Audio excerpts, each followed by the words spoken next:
Welcome to Burn the Ship, the podcast that helps entrepreneurs go all in on their business, and we introduce them to professionals that can help them to do so. Today, we have a very special guest. Rebecca, how are you doing today?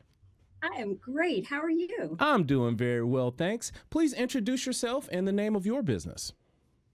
So, good morning, everybody. I am Dr. Rebecca Resnik. I own Rebecca Resnik and Associates, which is a private group psychology practice. We are located just north of Washington, D.C., in suburbs of North Bethesda, Maryland.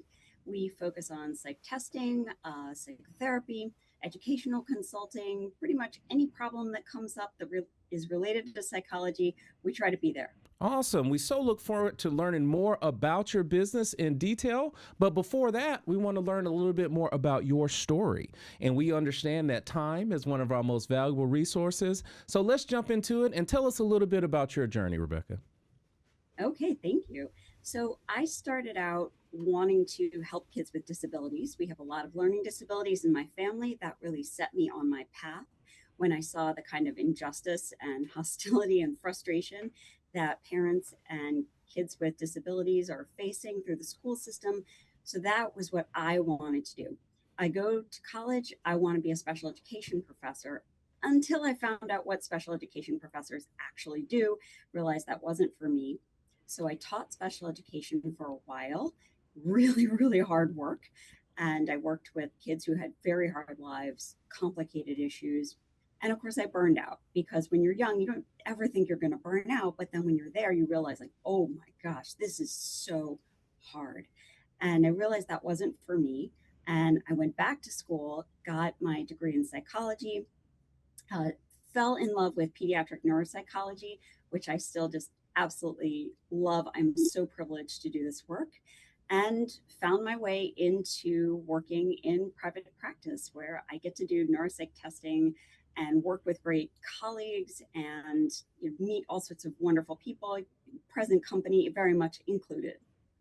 Yeah. Now, one of the things I always like to do is go back to where, we got started and, some of those character things that happened that helped to build us up. Tell us a little bit about that transition that you had to make about that 5-year period, because this was something that you had as a lifelong dream of making sure to make a change when it comes to the special education. But it got to a point where you just couldn't do it any longer. Tell us how you were able to get over that burnout and then move forward, actually burning the ship at that time too. Sure, it's pretty crushing when you're an idealistic young person and you're so passionate. You really want to right the wrongs of the world. And you realize that the path you chose is not one that's going to lead you to be able to do that. There's so many teachers who are just silently burned out and bitter alcoholics. And I realized, like, that could be me if I stayed here. And I didn't want it to be. I really wanted to keep my eyes on the prize, if you will, of like, can I make a difference for somebody instead of just going through the motions and counting the days until I can cash out a pension. I never wanted to be in business for myself, really, because I was part of a family business, my father's dental practice growing up. And it was a family business. Like, we pulled the weeds, we cleaned the office when the cleaning crew didn't show up. I spent my teenage years as the girl sitting beside the dentist, sucking your saliva out of your mouth with a tube. Mhm. And I saw what my father went through in terms of the stress and, the frustrations of running a business. I said, heck no, I'm never doing that. But I realized that I had really learned a lot about how to do it. And so the idea of going to work for somebody else when I hit a certain point in my life wasn't very satisfying after that. Yeah, now you were making the transition and you chose psychology. Now, there's a ton of different ways that you can make a difference out here in the world, but you chose this particular path. Was it something that pushed you there? Was it a class? Was it just a seminar? What actually led you down this particular road of psychology? I was always interested in psychology, but what they told me in college was, don't bother, there are no jobs. And I didn't really have the confidence to feel like, well, could I be one of those people who actually could build a career in psychology and be successful and get a doctoral degree? I didn't think so at the time. But then, as you get older, as Stevie Nicks said, time makes you bolder. And you sort of realize, like, the people that I put up on this pedestal and thought, oh, they're so smart. They're so amazing. That's the sad thing about getting older is you kind of see everybody warts and all, and you realize like, no, I can actually do that. What's stopping me from doing it aside from, not wanting to take on $100,000 in debt? So I just loved psychology. And I never wanted to do neuropsychology until I had this wonderful professor at the hospital, Dr. Antolin Llorente, and his passion for neuropsychology just lit that fire for me, and I've never looked back. Awesome. So you got the degree, you went back and got your education, got specialized in that particular field. What was next after you got that education? Okay, this is where it sort of falls apart and we learn things the hard way. So it's very hard after you get a doctorate in psychology to find anyone who will hire you for a postdoc, because postdocs, they're pretty useless. Like, you don't have a license, you can't do anything unsupervised, insurance companies won't reimburse for your service. I was so fortunate. I found a 2-year postdoctoral residency in psych assessment and neuropsychology, and I worked for two folks, and I felt like I really like where I am. I admire these two business people. And I again didn't think I could go out on my own. And so I approached them, do you think that we could franchise this business? And, I was breastfeeding my second child. And when you've got an hour-long commute and you're nursing, that's not pleasant. So I was like, could we, open up a satellite office? And I felt like that was a very safe way to do it. Again, because I really didn't trust myself. And I looked up to them as like, oh, they've founded a business. They must, really know what they're doing. And this is going to be great. So found the business in 2009. And if you remember, that was a pretty terrible time to found a business because the economy was in shambles. But I felt like we could do it. And I felt like the important thing was that there was a niche in this area, even though it's a thick market, that people really hadn't exploited. And that was that I didn't feel like anyone was really paying attention to the patient experience. And I've read The Experience Economy, fantastic book by Joe Pine. And I thought, a lot of people kind of hate psychologists and hate going to psychologists and are frustrated with the whole thing. What if we could do it better and make it a transformational experience where people will feel good about it? So we start the business. And then I found out that the business contract that we had, it was not working for me. I was getting 1/3 of the profits. They were taking 2/3, even though I was doing all the work. When I originally consulted my attorney about our business agreement, he spent the whole time talking to me about how was I going to manage running a business when I had two small children at home. Like, he didn't tell me basic things about the agreement, like, oh, did you realize you're the only one putting up any cash? Did you realize like you're signing a business lease and you're basically taking on 5 years of debt just by signing that? I had no idea about any of these things. And so I signed this agreement, and then later on I finally had the money and the self-confidence to go and consult some other experts. And they looked at it and they were like, I can't believe you signed this. This is so exploitative, and you're not going to break even on this investment, even if everything goes well, for years. And so I decided, okay, I want to approach my partners and ask to buy more shares or ask to buy them out, because it was just our values weren't lining up and I couldn't grow the business the way I wanted to. So I go to them, exploiting what was in our business agreement as, people call it a suicide clause. I think that's a terrible name, obviously. But basically, what it means is that one person, one of the three partners, could buy out the other two partners' shares by making an offer of money that they would be willing to accept for themselves. So I do the math. I think about, okay, if I was buying their shares, what could I buy their shares for? And if I'm the one selling my shares in the business and walking away, how much cash would I need to found a new practice? And I've got these colleagues and I don't want them left high and dry with no job. And that is like, that's when, I shot the arrow onto the ship and the ship burst into flames, because I didn't know for months, was I going to be buying them out or were they going to buy me out? Now, in that particular instance, it's a lot going on there. You realize that it wasn't the best contract, and that happens to a lot of people when they get into something new. It's usually that first experience is not the best, and you learn from there. So you understand it is troubles off in these waters that you're currently in right now, and there's a lot of decisions to be made. Rebecca, was there an event that happened that you know what said? I'm going to burn the ship and go all in on my own business. Did a specific event happen to make you make that decision? Well, I knew I was unhappy and I knew something had to change. And I started out by approaching my partners and asking to buy controlling interest in the company. And they said no. If they had said yes, um, that wouldn't have been great for me, but financially it would have been good for them. Mm-hmm. But they said no. And then I knew at that point, the die was cast. I knew this wasn't going to work for me because there wasn't that they weren't going to see me as an equal, even though I had proven that I could make this business succeed. Mm-hmm. Now you're getting ready to make the transition. Which way happened? They said no. Did they end up buying you out? Did you have to finish the 5 years? What happened in that transition? It went on for months, and it was a business divorce. And what I was really hoping for was that I would make them a fair offer for the shares, and they would say, yeah, you're right. This didn't work out in terms of continued relationship, but we were happy to take a big chunk of change, get a good return on investment. I hoped that it would be like a one and done. Uh, but the best laid plans of mice and men, right? That was not what happened. And we went through months of like legal battles over this.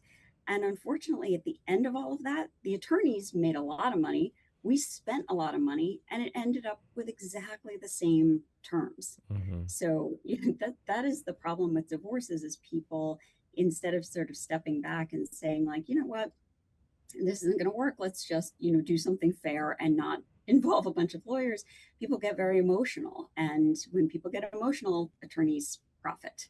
But Yes. at the end of the day, after waiting for months, what's going to happen? What's going to happen? The ship is burning. I'm trapped here. Uh, I bought them out. And so then I had this business that I owned, but I had to, of course, change the name.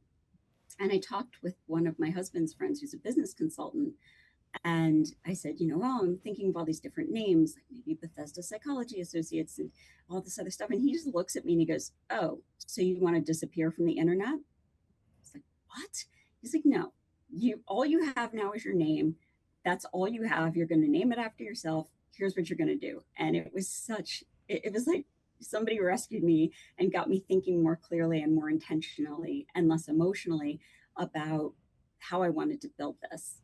Yes. Now, so we have gotten the partnership taken care of. Now we have a little bit more clear thinking.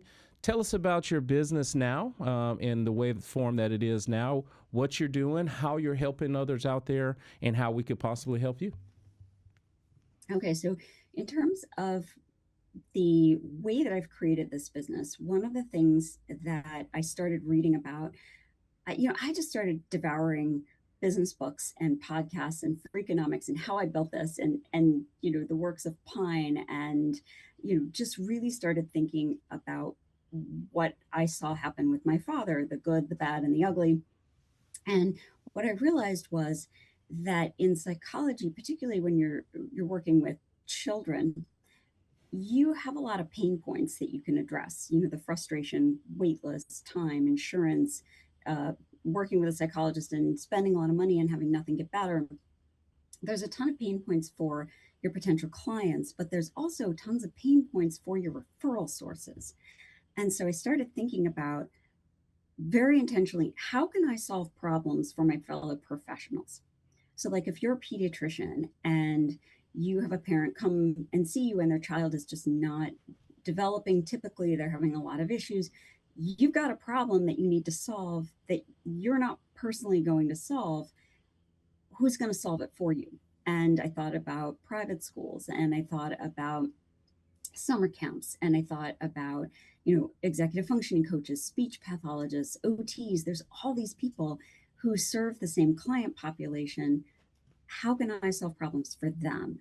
And so in my business to business work, I'm really focused on serving my fellow professionals out there as much as I'm focused on serving my patients. And it's hugely important that we develop these relationships because the value add of psych testing is not the scores. You can get scores for free. Who cares? The value add is the understanding and the action plan and the recommendations. And if you understand that, then again, you're solving problems for other people. And I'm very intentional about creating the experience. So again, the Pine book about the experience economy, books like Authenticity, books like the Transformation Economy. These are all things I think about because why do they come to see us? They want to transform from somebody who is struggling and not meeting their potential, somebody who's very stressed, into somebody who's thriving. And that is what we can do, that and make things easier for the fellow professionals because if they refer to me and I do a good job, we both look amazing, we both feel happy. And then we've strengthened a relationship, and that relationship can last for the next 20 years. And I really love that piece of it where I get to solve problems for my fellow professionals. They solve problems for me because there's things psychology does, and then there's things like psychiatrists do, and executive function coaches do, and speech pathologists do. And we create this nice network of services with trusted professionals so that we can all take care of these families. Yeah, it seems like you have done a magnificent job of building out your network, which is helping you to be built up because you're educating your partners on how you can best serve them, which helps to strengthen them as a group as well, because now they're seen as from the client as okay, they're not just focused on here, they're focused on my overall health and making sure that I'm taken care of in all aspects. And as we talk about those different aspects that you serve, when I was doing the research, I see you focus a lot on testing. Do you mind talking with us a little bit more about how the testing part separates you from others? So we are like testing, therapy, consulting. We're a bunch of different things. Testing is really about understanding this person, what's getting in their way, and how do we remove those obstacles, build up their strengths so that they can thrive. If you think about it that way, then it does have a real value add, and it really can transform people's lives. I've had the pleasure of having families write to me after many years and saying like, we still pull your report out of the drawer every few years and think about the things that you recommended and the way you described our child. That is, that's a real gift. Anytime someone helps you understand your child, there's just nothing better than that. I know you're a dad, I'm a mom. Taking care of my child for me, oh, that's the most beautiful thing in the world. So in terms of again wanting to make things better, that intentionality around testing and not just making it a commodity, not just making it a service, but making it a transformational experience, like a real healing and therapeutic experience. That's what we're after. And unlike some of the other practices in the area, I don't have a particular, like, oh, we do autism, oh, we do ADHD. We're broader than that. And in part because families have no idea. When you're worried about your child and somebody scares the heck out of you saying, like, yeah, I don't think your child is doing this well, or I think there's a problem, I think there's something wrong. You don't know what it is. So you don't necessarily think to yourself like, oh, I definitely need an ADHD evaluation. I definitely need an autism evaluation. I don't want to be pigeonholed that way. I want to welcome all the different families, no matter what's going on, from like a very medically complicated kid with like genetic anomalies, all the way through a kid who is having, just a little anxiety here and there that's kind of dragging them down. We want to be able to serve all of them. Now, the testing is generally that first part, so you can know how to best serve them. Give us an idea of what an engagement looks like with the child after the test has been taken, and give us a little bit about what that looks like so someone that is watching today can have an idea of what they will be in store for. Okay. So the very first touch, of course, is often the website. But I don't actually want random people coming to my website. Like, I don't buy a bunch of Google AdWords. The people that I want coming to the website are the people who've been referred by somebody they trust. So maybe it's your pediatrician. Dr. Roderick said to call Rebecca. And then I know that not only are they a good referral for me, but they've already got that sense of conveyed trust in their mind. Dr. Roderick wouldn't have recommended Rebecca unless she was good. He cares about us, she's going to care about us. So first touch is the website. They got to be able to find all the information they need in what I think it's like 3 to 5 seconds before they click off. Mm-hmm. And then it's super important that the whoever takes that first call, and typically it's our wonderful office managers, shout out to Marsha and Lynn, they have to make the first impression for the company. So a bitchy receptionist, no. Mm-hmm. They're warm, they're friendly, they're engaging, they listen. And so from that very first touch, they're going to get really personalized care. Their humanity is going to be respected, their identity is going to be affirmed, and it's going to be a very personalized experience all the way. We're not one of those places where they're going to be passed around like assembly line from like student to student to student, like when I worked at the hospital. It's really going to be a very kind of intimate and nurturing type of experience for them. And, you know, of course, a lot of the service provision is to the referral source. So if a private school refers a child, I want to create value for that private school because they wouldn't have referred this child if they weren't worried. And I want to help them figure out, okay, here's what we could do differently so that this kid can really thrive. I'm also a huge believer in what I call the Miracle on 34th Street principle, which is if you remember that movie, there's a scene where this little boy is sitting on Santa Claus's lap and he says he wants something. I think it's a fire truck. Santa says, "Oh, yes, you're absolutely going to get it." The mother is horrified and she says, "What are you doing? Macy's doesn't have this toy. Now you've told my son he's going to get it and you don't have it." And he says, "Oh, don't worry, Gimbel's has it." And remember, Macy's then launches this campaign to refer to their competition. Well, I've always thought about that. And part of the referral relationships that I'm developing are with other people who test and other people who provide psychotherapy because I want them referring to me and I want to refer it to them. We say, when in doubt, refer it out. If we don't feel like we could absolutely knock it out of the park with a family, I'm going to protect my reputation by not doing a mediocre job and referring them to the person that I know they're going to love.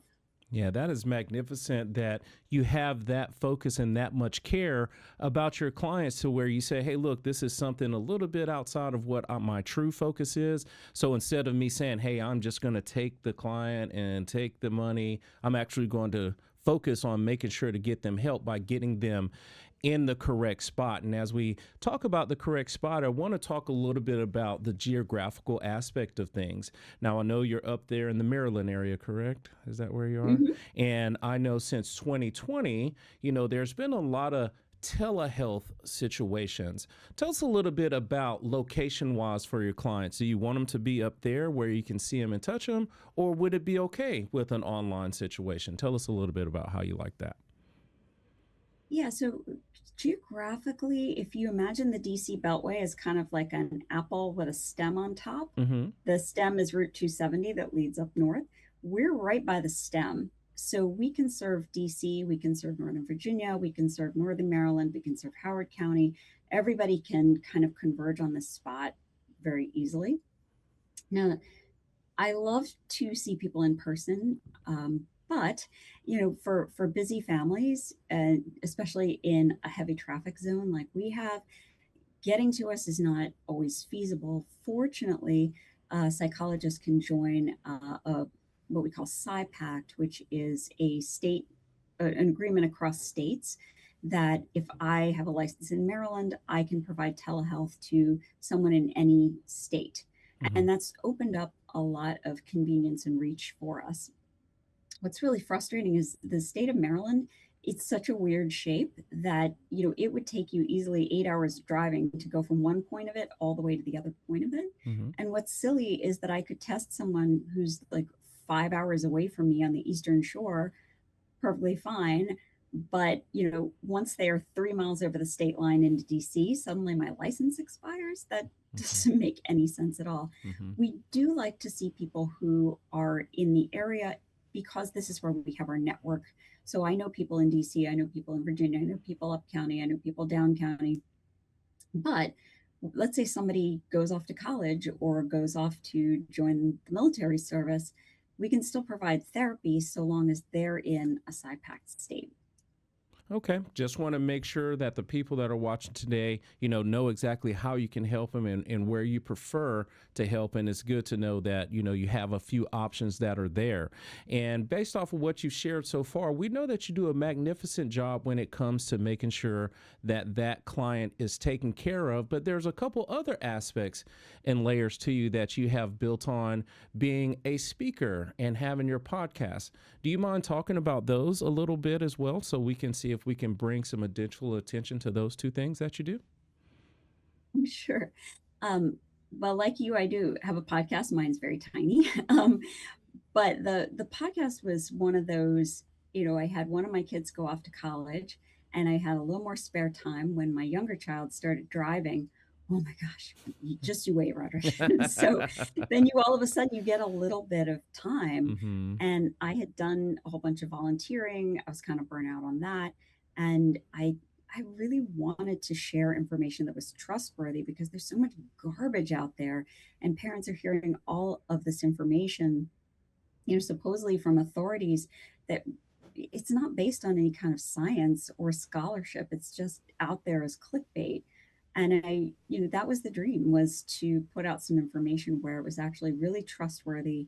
They were going to get advice from actual experts who earned real credentials, and not just people who, are really good at being influencers. Like, I'm not great at being an influencer. I'm not, a hot blonde, but I've studied. And so I can share really good information, even if I'm not like going to get clicks for OnlyFans or whatever. I got you. What's the name of the podcast? Share it with us. Uh, it's called Cultivating Excellence, Okay. and it's really about how parents can think about parenting and education and physical well-being and mental health, all these different topics. Like, how do we help this child really grow and thrive and reach their full potential? Because it's complicated these days. Parents have kind of analysis paralysis from having way too many choices, too many voices telling them what to do, not enough time in the day. They're spread thin, and as you know, today's parents, these are some fried people. These are very stressed out people who are kind of this close to burnout almost all the time. And if I can do anything to make it a little bit easier, or even just give them something to like laugh and be like, okay, I'm not the only one, that's the goal. And I absolutely love presenting the teacher in me. I love getting curious about a topic and having an excuse to just go down that rabbit hole and learn everything I can about it, and then share that information, whether it's with other psychologists at the doctoral level, or whether it's 50 parents in a sweaty PTA library. I love all of that because I'm so passionate about this field. And the great thing is when you share something and then somebody comes to you later and says, like, what you said actually helped me with something. That's like, oh, that's the best. Awesome. Now, for those of people like me that are interested in seeing the show, where can we find it? Where would we look it up? So most of it's audio. Hmm. It's just because I'm too lazy to put on makeup every day, really. No, nobody really wants to watch a middle-aged woman talk. So it's just Cultivating Excellence is on the major podcasting apps. We do have some video sessions. I did a special series with educational experts where we had video, and I put that on my website at resnikpsychology.com. If you want to sit and watch a podcast, great. But I know most of the parents who are listening like while they're walking the dog or on the Hmm. treadmill or doing dishes. So you don't have to see anything to get everything out of it. Awesome. Thank you so much for sharing about the podcast. Now, tell us a little bit about your speaking engagements. Tell us what are you doing, who you're looking to connect, what types of groups are you trying to get in front of? So I do a wide range. I mean, I've done like academic conferences. Like, I spoke for the VA Brain Summit initiative as an invited speaker on suicide risk. I mostly talk about issues related to psychological testing, specific types of disabilities and differences. I talk about parenting. I love a group that is engaged and curious. So I'll do a keynote, but again, I will also do a really small group. Like, if it's a church group that writes to me, a synagogue, and says like, "Hey, our parents are really struggling with how do we limit screen time." I'll craft a presentation that includes, like recently I did one for three synagogues. They all got together and I presented on teacher burnout using Jewish themes from Torah. But if I'm presenting from an Episcopal school, this is the great thing about being interfaith is I can wear those different hats. I can, having gone to Catholic school for a couple of years, I can go into a Catholic school and, understand what their experience is like and what the community is like. Um, Honestly, I'll speak for anybody. I do love a big audience. I love that energy and the excitement of the crowd. But it can be even more satisfying to speak with a smaller group and get to talk to people afterwards and hear them ask their questions, and then you learn from them instead of it just being the one way that a bigger crowd tends to be. Awesome. Thank you so much for sharing those different layers. I know you worked very hard on these things, and I wanted to make sure to highlight them. And we appreciate you talking about your journey, some of those ups and downs that you've been through to get to your business, and now how you're helping people when it comes to the psychology and the speaking and the podcast. And I'm confident that over that time, you have acquired and nurtured a bunch of best practices or business skills that have allowed you to see some success. Do you mind sharing with the audience a couple of those best practices that maybe they can enter into their segment and try to strive towards that same success? Sure. The big one is really focusing on your, I'll say customer in this point. Focus on the customer experience and that of your referral sources. Make the entire experience from that very first touch to that all important last touch and handoff. You want this to be positive and personalized. There, that last experience, we know from behavioral economics research, it colors everything else. And so I'm very careful about who I refer to, because if I refer to, let's say we'll call you Dr. Roderick again, if I refer to your office and I say Roderick is amazing, he's the best psychiatrist in the area, he's going to be great for your child, and they call and they don't get a call back, or there's a receptionist who's really rude, or they can't get to your office because the traffic is really bad and you don't have an office with parking, that's not good. So be extremely intentional about who you hand off to at that very last moment, because that is going to really color how they thought of that entire experience with you. Yeah, it makes a lot of sense. I always say that a referral is giving out a bit of your reputation at each and every Oh, time, because I'm going to steal that. that's what you're doing every time you It refer is. somebody. You're putting yourself on the line as well. And I definitely appreciate you sharing that magnificent skill. The customer experience is super important. And as we talk about all of these things, we've talked about the business, we've talked about the business skills, but now I want to kind of turn the page a little bit and talk about you specifically. So let's just say that all of these things are working out. You're getting all these speaking engagements. You've getting 1 trillion subscribers on your podcast, and time and money is no issue at all. What is it that Rebecca would do with her time? Well, from your lips to God's ears, right?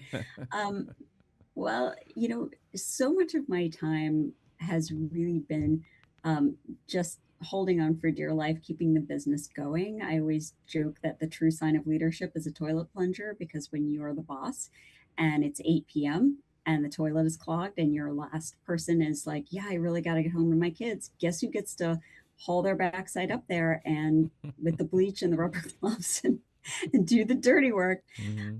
I would love to. I would love to be doing much more speaking and teaching Hmm. about psychology and disabilities. We are also really seeing a very significant need with people my age, like in their 50s and 60s, who are not only raising their own kids, but who are also trying to manage elder care at the same time. So we're starting to focus on those folks, and it's trying to see where the need is. But anything related to speaking, teaching, and trying to figure out like what's the next thing that my clients really need. That's what's getting me out of bed in the morning. Awesome. Staying focused on helping others, even with I gave you all the money and all the time, and you went straight back to service. That shows how your character is and how truly focused you are on helping people. And if people watch the show from the beginning, they'll realize you started off your career in service and you continue to do that throughout. And I think that's a magnificent thing that people need to take note of because they can tell that you're going to take care of them.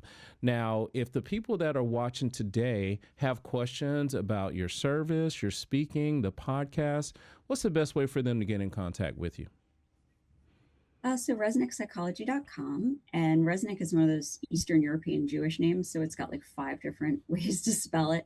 It's RES as in Sam, N as in Nancy, IK. So it's resnikpsychology.com. They can write to me there, but please don't sign me up for a bunch of, mailing lists and stuff. I'm happy to connect with other people, but I don't want a lawn care service or new windows. Thanks. I'm good. Um, and that is really the best way to reach me. Unfortunately, I'm in front of my desk doing email a lot of the time, Mm-hmm. but I try to respond to everybody as best I can. Awesome. Awesome. Thank you so much for sharing that. And thank you so much for coming on the show today. We truly do appreciate you and your time and sharing your journey of how you've gotten to where you are. And as always, we always honor our guest by giving you guys the last word. So if you don't mind, please look into the camera and tell the people something good. I would say invest in the best experts you can afford, whether you're paying them or whether you are consulting mentors. If I know when you start a business, you're so scared, you're not in the black yet. You don't want to invest in like attorneys and accountants and consultants, but you will be so happy that you did. Do whatever you can to prioritize getting that wisdom, whether you pay for it or whether you have a mentor. Go after the wisdom. Don't learn things the hard way, as I often did, because it's more expensive in the long run. Awesome. Thank you so much for coming on the show with us today. Such a pleasure, Roderick. Thank you. You are more than welcome. And to everyone that is watching, be kind and thanks.